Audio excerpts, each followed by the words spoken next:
केंद्रीय मंत्री चिराग पासवान ने कांग्रेस के कार्यक्रम में प्रधानमंत्री नरेंद्र मोदी पर अपमानजनक टिप्पणी पर कहा कि जिस भाषा का इस्तेमाल ये लोग करते हैं, राजनीति में भेदभाव होंगे ही और वो स्वाभाविक है और हर किसी का अपना पक्ष और मत होगा। मैंने हमेशा कहा है कि राजनीति में भाषा की मर्यादा का पालन करना होगा। आप तीखा से तीखा वार आप मर्यादा शब्दों में भी कर सकते हैं, लेकिन इस तरीके से गाली गलौज करना, वो भी पीएम मोदी के खिलाफ, तो ये कोई स्वीकार नहीं कर सकता है। वो हमारे देश के पीएम हैं, इसे बिल्कुल स्वीकार नहीं किया जा सकता है। सुनिए उसके अलावा उन्होंने क्या कुछ कहा है। दिक्कत तो इसी बात की है ना कि जिस भाषा का ये लोग इस्तेमाल करते हैं, राजनीति में मतभेद होंगे और वो स्वाभाविक है। और भारत जैसे लोकतंत्र में जहां पे इतनी विविधताएं हैं, जहां पे इतने राजनीतिक दल हैं, हर किसी का अपना पक्ष होगा, हर किसी का अपना मत होगा।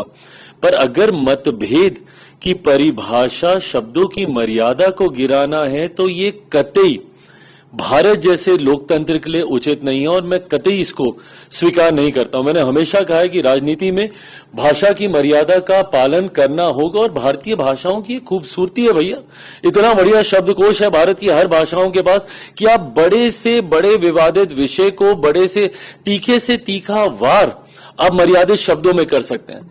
पर इस तरीके से गाली गलौज करना, वो भी देश के प्रधानमंत्री के लिए, ये कतई कोई स्वीकार नहीं कर सकता है।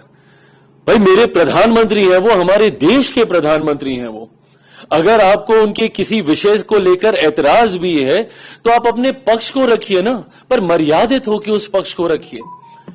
आप हमारी नीतियों को लेकर हमें घेरने का काम कीजिए, आप हमारे कार्यों को लेकर हमें घेरने का काम कीजिए, पर यह कौन सी परंपरा की शुरुआत है कि आप गाली गलौज करेंगे? इसको कतई कहीं नहीं स्वीकार किया जा सकता।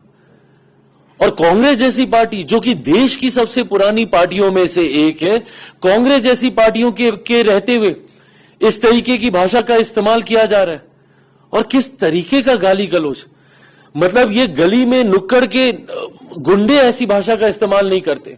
और ये वही चलन है, ये वही परंपरा है राष्ट्रीय जनता दल जैसी पार्टियों की, जिसकी वजह से 90 के दशक से बिहार जो हमारा बदनाम हुआ है, आज तक हम लोग अपने उस खोए हुए गौरव स्वाभिमान की हम लोग लड़ाई लड़ रहे हैं। राष्ट्रीय जनता दल जैसी पार्टियों ने जिस तरीके से 90 के दशक से बिहार को बदनाम करने का काम किया, यही बोलचाल की वजह से, इसी तरीके की कार्यशैली की वजह से।